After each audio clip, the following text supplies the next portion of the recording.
And now, from beyond our dimension, this is the JeffMara podcast. Here's Jeff. My guest is Sandra Rose, who during her near-death experience got a glimpse of heaven, which we're going to talk about and more. Sandra, thank you for joining me and welcome. It is my pleasure. Thank you so much for having me. Well, Sandra, I didn't say it in the beginning, but you've actually had 2 NDEs. So let's start chronologically with the first one and go from there. Sounds good to me.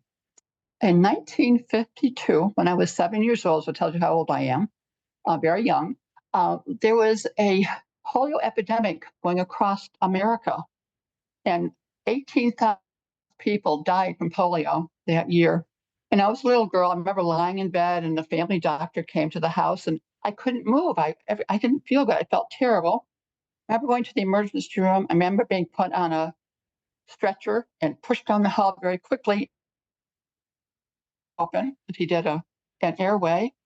I had polio, and the polio caused my body to become paralyzed, including all of my muscles in my chest. So I could not breathe. So that was done. I was then put into an iron lung. Now, an iron lung, I don't think people realize what they look like today. They look like a culvert, a big, huge culvert or submarine, and your head sticks out here. And there's ports where the doctors and people, nurses can tend to you. But you lay there stiff, you can't move. And the machine pulls on you to make you breathe. It's pressure. I could not breathe on my own. Well, that Monday and that August day, there were 10 children in my hometown of upstate New York, Glens Falls, New York. There were 10 of us on Monday. On Friday, there was only one left, Sandra. I was the only child left that day. The hospital called my mother and said, Mrs. Dooley, you need to come to the hospital. Sandra's not making it. We're going to lose her. So my mother went to the hospital, and she remembers, and she tells me she sat with me and the doctors, and my head was all that protruded out of the iron lung. And mother watched me die. There's nothing they could do. I just was gone. And they shut out the iron lung. And they left mother with me in the room, like, a mother sits with her child when they pass quietly. And it became darker in the afternoon. I don't quite know how long mother might have sat there. I'd say a little while at least. And then all of a sudden she heard this clunk. And she got up and she peered in the iron lung. And I was kicking the side of the iron lung. And I had turned gray. But when I started to kick, she watched my little pug nose turn pink. The rest of my face turned pink. I was back. So that is the first time I came back. I was a spunky little kid. It was not an easy time. Please, people who can vaccinate their children with a polio vaccine, please do it. It's a horrible illness. I was paralyzed. There's 2 kinds. One that will kill you, and I had the killing kind, or the one that paralyzes you. And you go back to people in the 80s with the shriveled limbs, shriveled legs. It is a horrible illness. And they have vaccines to prevent this since I had it. My brain was fried. It affected my brain, and my brain was just gone. They had to teach me to talk all over again, picture every muscle being moved, repattern my brain all over again. In physical therapy, the little braces on my little legs and the parallel bars, all of that. And of course, I was always embarrassed. I had a scar on my throat, which I'm not so embarrassed anymore. And it took me months to get my life back together. Well, I finally caught up with my 3rd grade class of school. And what do you think one of the first things they did that week was? Give the Salk vaccine for polio. Well, I might have had a natural immunity to it, but I got the Salk vaccine too. So if anyone hears me today and you can get your child vaccinated, please do. This is not an illness to take for granted. It is a killer. But that was the first time. Now, while you were gone, did you have any spiritual or supernatural experience? Not with that one, I didn't. No. I just remember I only remember what my mother told me. I remember when I was being wrapped in steam wool and I was itchy all over and I was very uncomfortable. But I don't remember when I died what it felt like to die at that time. No. Were you changed in any way besides the medical issues that you were going through? I felt guilt-ridden. I wasn't changed much as I felt guilt-ridden because why did Sandy live and those other 9 little kids die? Why do I live? I'm just Sandy Duell. I'm nobody. I'm just, one little 7-year-old girl. Why did I not die that day when the other kids did? And I wasn't allowed to play in sports.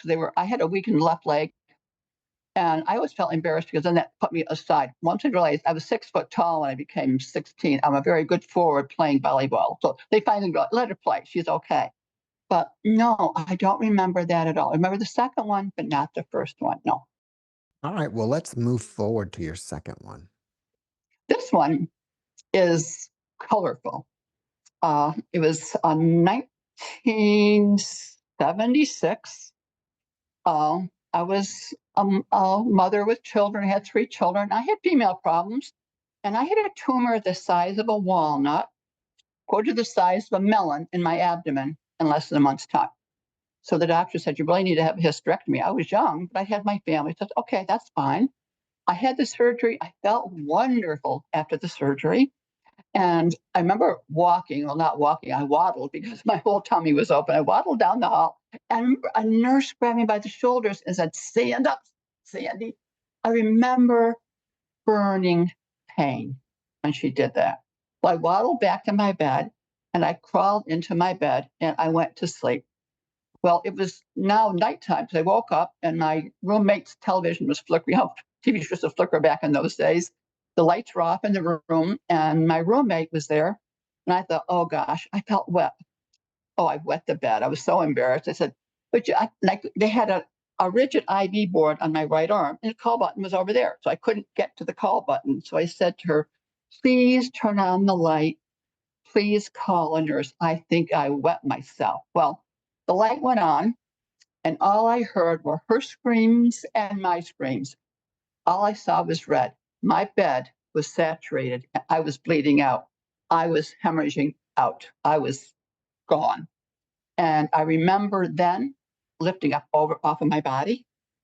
And I remember kind of looking, oh, that's kind of neat down there. I was watching what they were doing to me down below. And they were different things to try to stop the bleeding. And I'm up here kind of floating around saying, this is interesting. This is kind of neat, kind of like this. And I was watching what they were doing. I was listening to what they were saying. I knew that was me, but I knew this was me up here too. Then I remember gently turning, kind of, because I was kind of head going down. And I kind of turned my head up like this, and I go, oh, that's interesting. I saw a portal very much like this. In the ceiling of the hospital room, there was a square opening, and I could see the sky. And my body raised up through no effort of my own. Like, this is interesting. And I floated up through that opening in the ceiling, and there I was up in there's Glens Falls down there. That's kind of neat. There's Hudson River. That's kind of neat. And I started to go higher into the clouds. And then I was going faster and faster, and then whoosh. And when I talk about going through star fields. Now, I know some people talk about going through tunnels or through a tunnel of light. It was galaxies of stars. And I remember going through those star fields. And I think about on Star Trek, the Star Trek Enterprise, how they say it goes through warp speed through the stars. I was going through the stars at warp speed. Whoa. And then I started to slow down a little bit, and I could see ahead of me light. I was drawn to this light. And as I got closer and closer to the light, this is what kind of reminds me of what it looked like, the curvature in light as I got closer to it. And I could see this place, and I could see this beautiful wall. It wasn't a wall that you would have to keep people out, not like a decorative wall. It's like just kind of holding things together. There was a garden out here, this beautiful wall with relief on it, sand colored, gorgeous. And it had an arch, not a gate, not a door, but an arch. And as I got closer and closer, I saw someone down there. And I was expecting it to be my brother Billy, because my brother died when he was 17, and I've seen him and felt him different times. It wasn't Billy. It was my grandfather. It's like, oh, hi, Grandpa Jim. It was my grandfather standing there welcoming me. And that was good because I always loved my granddad. And I thought, okay, this is interesting. Okay, what are we going to do next? And then he said, we need to go in. So he took me through this archway. And in that archway was a garden. And I could see this row of colonnades that went on indefinitely, just colonnades, gardens, buildings, rooftops, buildings all around, courtyards. I could hear the birds. I didn't see anybody heard birds. I heard the fountains. I saw the fountains. The flowers are gorgeous colors. I heard music, but not voices. And as I went further along, I didn't want to leave. I wanted to stay in the garden. And Grandpa said, come on, Sandy, you have to come with me now. And I didn't want to because I was just, this place is beautiful. So he took me through another courtyard into another archway. And he said, no, I have to leave you here. I go, oh, I didn't like that. I didn't know where I was really. And I was afraid to be left alone because Grandpa was my protector, right? He said, you have to go in alone. I can't go with you. And I go, oh. So I kind of peered into this big, beautiful room. And in the center of the room was a table or a desk, very beautiful. Behind it was a person of authority. I could sense the power of this person, a very strong person. And he said, don't be afraid, Sandra, come here. And I walked up to him and I was afraid. Don't be afraid. It's okay. He said, Sandra, I gave you a second life. What have you done of value with that life? That was the question God asked me. I remember thinking, nothing. I did hospice, I did things I thought were right, but I really haven't done enough. I said, nothing. Give me a chance to make it right, and I will. And so I was back in my body, hurting, yes. But then that's when I started to think, okay, what has happened? I was so guilt ridden, but yeah, I thought, why did I go to heaven? I shouldn't have gone to heaven. I had committed a terrible sin 2 years before. I had loved a man very, very much. We were to be married on Valentine's Day, and this was Christmas. And he said, it was Christmas Eve. I have a surprise for you. And I go, a surprise for you too. His name was Carl. And I was expecting an engagement ring. But Sandra, I really don't think I can be a father to teenagers again. He had adopted kids, none of his own. My surprise for him was I was 3 months pregnant with his child, his first child, his only child. And I didn't say anything. When he said he was just going to walk away from me, I was devastated, but it was Christmas Eve. Excuse me. And I didn't want to spoil it for my kids. They're good kids. They really are good kids for divorced kids. They were really great, my twins and my single son.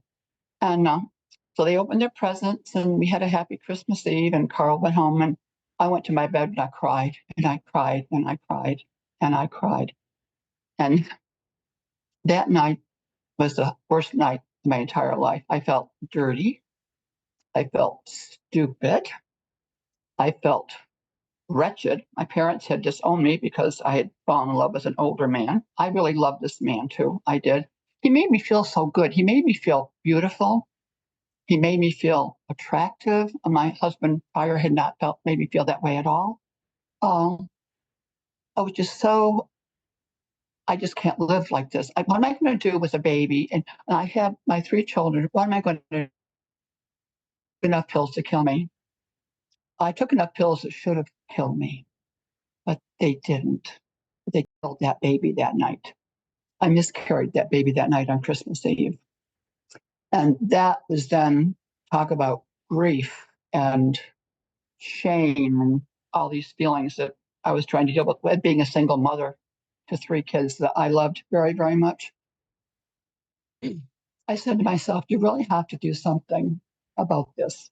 I had to. I went to Bible studies and I went to retreats and I tried to find my purpose. There has to be a purpose because I made God a promise and he didn't let me die. but I'm shamed enough. Well, I knew I had to get myself together. And this near-death experience came 2 years after the suicide. So, okay, I went to a retreat. Now, I've gone to retreats before. I get very comfortable with myself being alone. I learn a lot about myself. This one was one up in the Adirondack Mountains. Now, normally I drive the car. I'm in control. I drive the car. This time I didn't drive a car. I didn't have my car. Grew up in the mountains. It was raining. It was foggy. Beautiful retreat house. 20 of my church friends were there, including my pastor, who was actually a participant, not the leader. And it was a silent retreat. But this is a title. Who is God? Is he real? And what does he mean to you? That's good. Good. So we did our study. We went in and we got our instructions. We got our tablets and our pencils and our questions.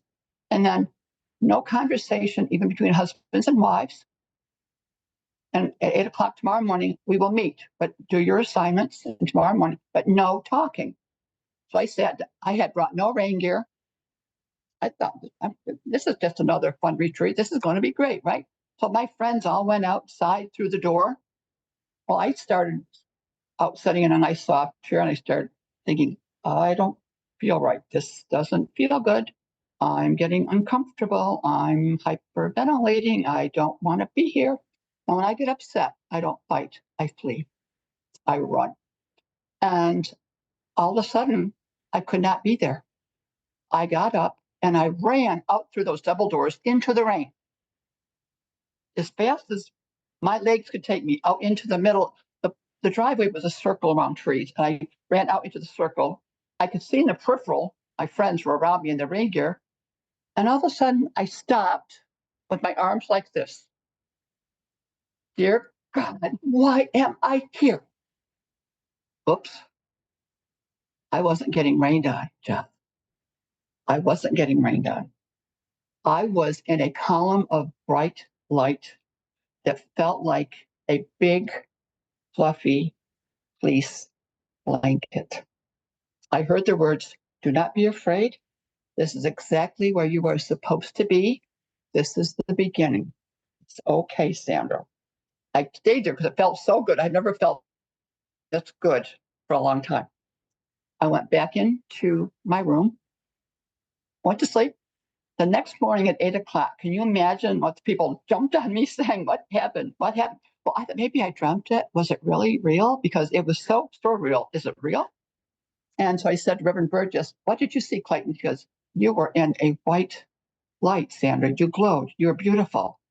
Sam, what did you see?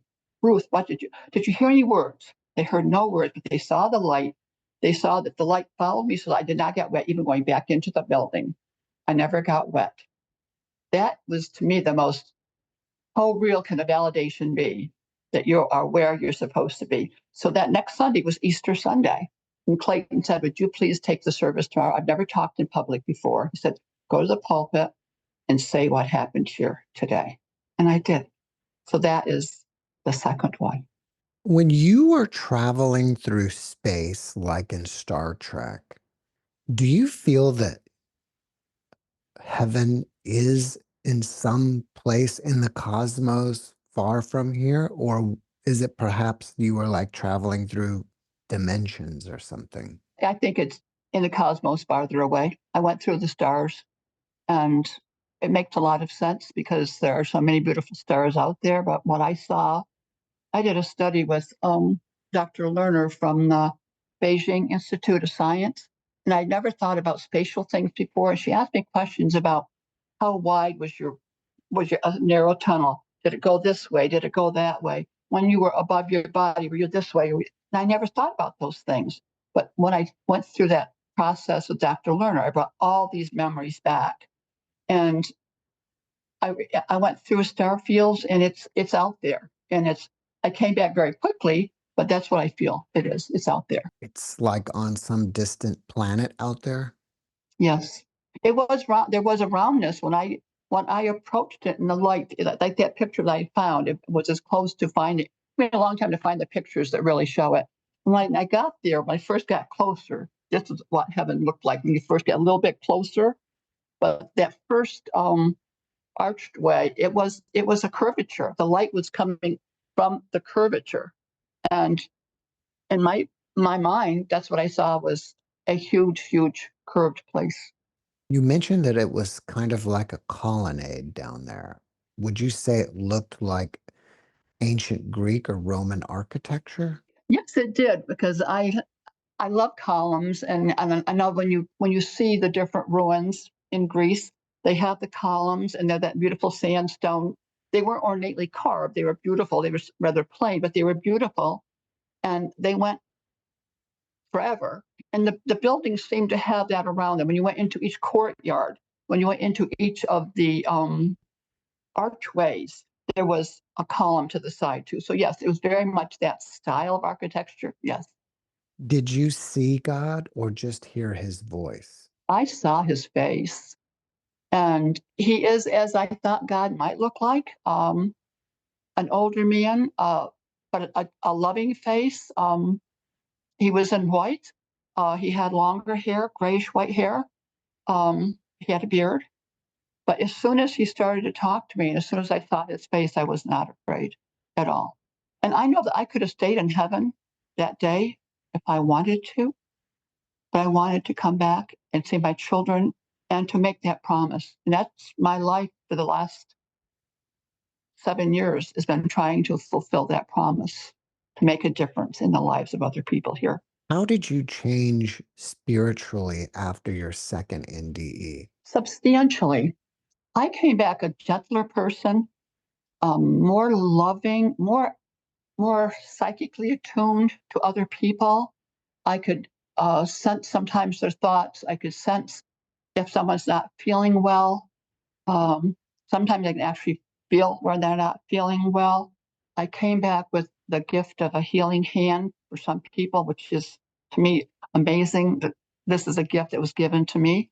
Um, Far more tuned to the world, to people, to more of the pain in the world, to pain in people's eyes. You'll walk down the street and people look to be so together, but you can see the pain in their eyes.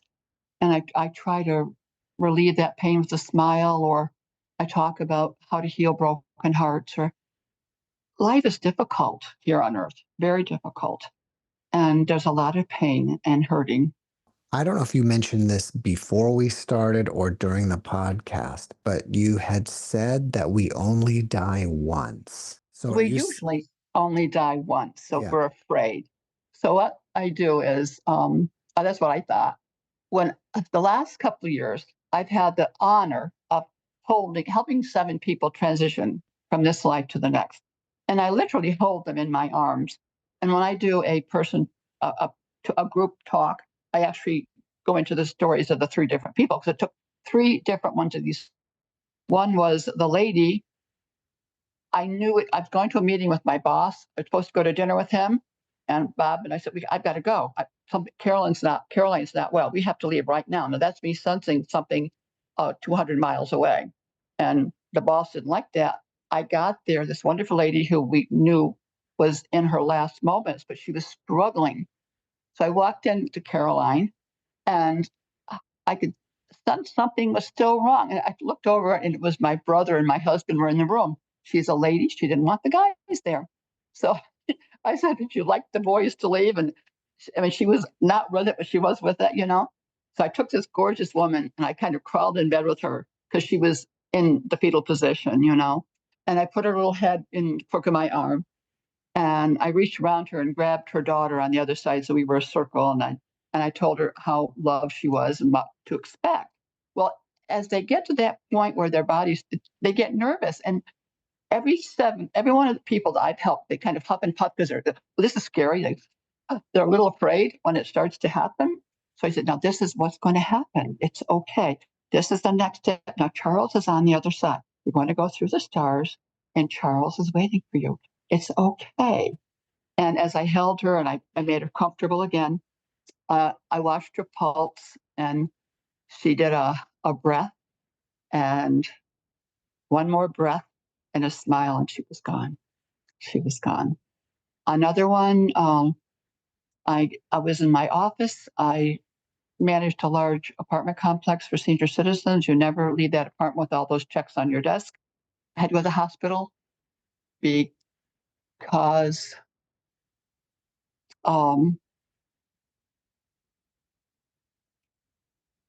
you just can't. I knew that one of my residents was having a problem in the hospital, and I went and I got my assistant, please lock the door. Please lock the door. Don't let anybody in. Got to the hospital. Sarah was fighting. She was struggling. I said, where is the daughter? The hospice lady said she couldn't stand the pain. She couldn't watch her mother. So I take my manager voice. I go, now, Sarah, this is Sandra. You calm down right now. And she calmed down. You settle down. It's okay. Now, what's going on? Nancy is okay. She'll be okay. You know how you love your apartment at the Cedars? God has a new apartment for you in heaven, and it's even more beautiful than this one. And I hugged her and I loved her. And then she seemed at peace. So I ran out to the office, back to my office, and I got back, and the phone was ringing, and it was like, Sandy, what did you do to my mother? I go, it was her daughter. I go, what do you mean? What do you mean? I said, Sandy, you weren't even at the elevator. Mom passed so peacefully. Thank you. Well, so to be sure, I state though to people when I say that you go to heaven. You need to ask forgiveness. Now, I ask forgiveness for my sins. If you don't ask forgiveness, you may not go to heaven. But even though I sinned and I asked for forgiveness and I was given forgiveness, I went to heaven. So people need to remember that. Try to remember that. The third one was my best girlfriend. And it was a day where it was the flu was out and she was in the hospital with pneumonia. And I can't go see Barbara. She and I were buddies at where we used to live up in Cocoa. And she goes, what am I going to do when I die? I said, well, I'll come to you when the time comes. Well, and can't go because I had the flu and she was in the hospital. I got a call the next week saying, Stan, do you know that Barbara's going to be taken off of life support tomorrow? I go, no, I promised Barbara I'd be with her. She was my best buddy. She was my dearest best friend. So I went up to the hospital expecting that she'd be all wired up, right? I walked into her room. There wasn't a wire on her. Where's the husband? Where's the daughter? Where's the granddaughter? And all of a sudden the hand goes up. Hi, Stan. Hi, Stan. Barbie, Barbie, you know? So I went over to her and I hugged her and I loved her. And I put some lotion on her face because her skin was so dry. And I rubbed her hands she goes, can you help me? I can't take this anymore, Stan. I got to die. Please help me. I said, okay, all right. Remember that happy place we learned to go to before I taught you to go to? You can go to that. And we talked, we reminded the fun. We used to go to plays together. We had the best fun. We were truly happy. And I remember holding her and I was watching her pulse and slowly, and she was almost gone. In charges the daughter. What are you doing here? Well, Barbara wakes up like this. Oh, she brought her back. She was almost over, right? Well, obviously they didn't want me there. And the nurses were yelling, turn on the machines. And Barbara said, no, no, no, no, no, no, no, don't, no, don't. Well, I went over to Barb and I gave her a kiss. And I said, remember where you were? You can go back there anytime you want to. And I left. I gave her a kiss. And I said, I always say this, we're going to dance and sing in heaven together. That's what I always tell people because I love to sing and dance. And off I went. My friend called and says, Sand, you know that Barbie went within an hour after you left. I go, okay. But then I went on to study other things because I had to learn to forgive myself. I was still angry at myself, angry at Carl, angry at my husband. I don't want to have another bad marriage. So I went to a counselor to deal with this. Well, I found a counselor I trusted. I'm a very strong-willed lady. You can probably imagine that, just the way I am. We were given this assignment, 10 of us, to think of ourselves as an inanimate object. Now, what is an inanimate object? I'm a person. I'm a woman. I'm a mother. I'm rather animate, aren't I? Well, the other 9 went ahead of me. I said, I must be nuts because I'm not thinking. One was a leopard. One was a lion. One was all these vicious, aggressive animals. And I go, I'm a pussy cat. And I'm not a cat. No. So then I learned how to be quiet. Sometimes let the Lord come through my mouth, through my head. And I remember what I said to Dr. Bryan. I go, I am a beautiful Tiffany lamp fractured into a million little pieces. I can never be the same. I can never be put back together the same. But I'm still beautiful and I'm still valuable and I can be recreated in time. And that was really the beginning of my putting my life together. And I've gone on with more and more. But what happened was just 2 years ago, I still thought I was doing the right thing by talking at small groups about the NDEs, but never wanting to talk about the suicide because I didn't want that to be connected to me. I felt ashamed of that. I don't want to talk to my church ladies that I was an unmarried woman with a baby and that type of thing, and the baby died. Well, I had fallen backwards like a tree, and I broke both of my arms and part of my neck and two vertebrae in my back. So needless to say, I sat there in bed like this. I couldn't do it. My poor husband took care of me, everything. He had to feed me because my hands were like the size of hot dogs. Well, I lay there. I said, I've got to get back with God. I've been so busy trying to imagine what God wants me to do.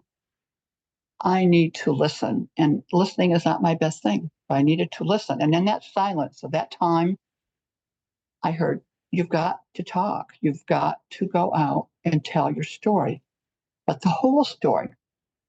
There's always been things that block me. Before this, I've had 2 strokes. And the 2 strokes have kept me from speaking anymore because I'm so afraid that my speech will be off. Sometimes the wrong word comes out. Sometimes it's completely the wrong word. My poor husband seems to know what it is, but I don't want to talk publicly because I don't want to be made to look foolish. Well, I pray every time. I prayed before today that this will go well, that I will speak well, and that I need to get out there and start to talk. So I started to write this presentation that I do now. And I talk about how to heal the fractured heart. And I go to the groups. I join the science group and we talk about this broken heart. And that to me is my mission. If you want to picture a broken heart like this, because what is my purpose? I really think that if you want to call me, I'm a life coach or a transition coach. But I try to teach people how to deal with hurt. Um, I now am comfortable speaking to the groups about this. I talk about the heart. So this is what I say to them. I put my hand over my heart and I say, picture your heart. Now your heart's fractured like this picture picture a little doorknob on each of these doors, because you never can deal with all that's in our life at one time. It's overwhelming. And I was terrified to be out there, but this is what came in the middle of a presentation. These words came totally out of the blue, was not at all in my writing. And you open one little door at a time. You let that garbage come out and you deal with it. And either deal with it, get rid of it, whatever, get it out of there. And then reach up and get some goodness. Remember something good, something sunny, something good, put it in there and close that little door. When you feel brave enough again, open another door. And as you start to go through time, pretty soon your heart is full of light, not full of pain. And when I talk to them, I ask them to help themselves to a heart. And the girls like this one, naturally, and the guys like this one. But what I tell them when I do it is that remember what you were feeling when I was saying the words, what you were feeling, not what I was saying, but what you were feeling about yourself. Now take it, and I have them hold the heart, they select their own hearts, and you put your hand in the heart, and you keep it warm. Do not put it in your pocket. Do not put it in your purse. Do not hide it. Put it in a place where you can see it every day as a reminder that you are a better person today than you were yesterday.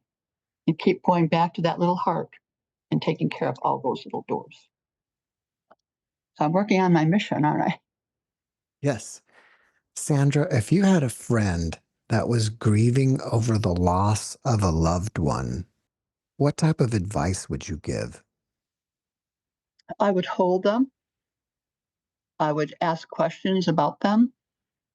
I would tell them that I've seen a merciful God and a forgiving God, and that I would hope that that person is in his embrace, and that heaven is beautiful.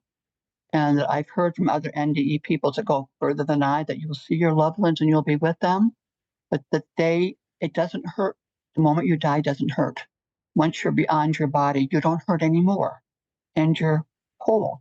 My grandfather had lost his leg, but he had 2 legs when I saw him in heaven. I would tell them to have faith, to remember that loved one, to deal with the mourning, yes, and deal with the heart, the broken heart, but then to remember the good things. Aren't you glad they were in your life? What do you remember about Sarah that brings a smile to your heart? What did Sarah say? What did Sarah do? What can you share? Tell me about Sarah. Tell me about the good times with Sarah. I try to take some of the pain away and help them see a lighter side of it. That's what I would do. When you saw your grandfather, what age did he appear to be? He appeared to be the age that he was when I saw him. He died at 60, so he had grayish hair.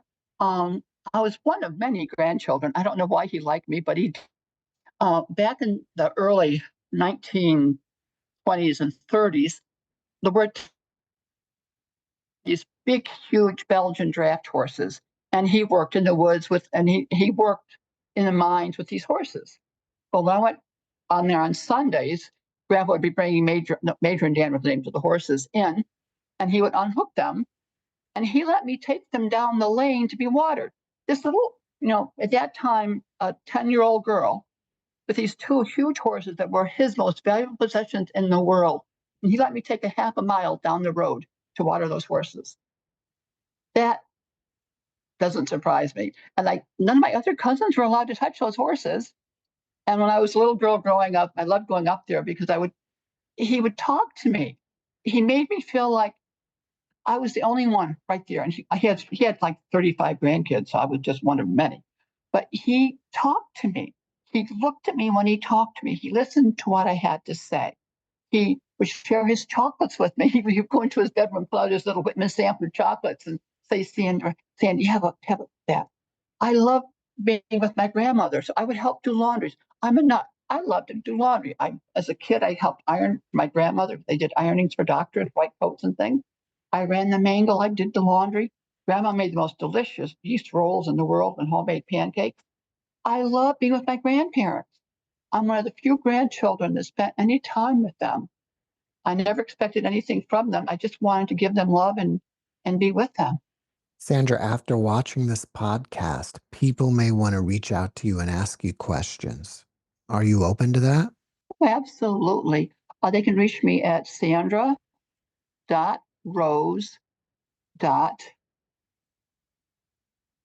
What is my inspires? I forgot myself for just a second.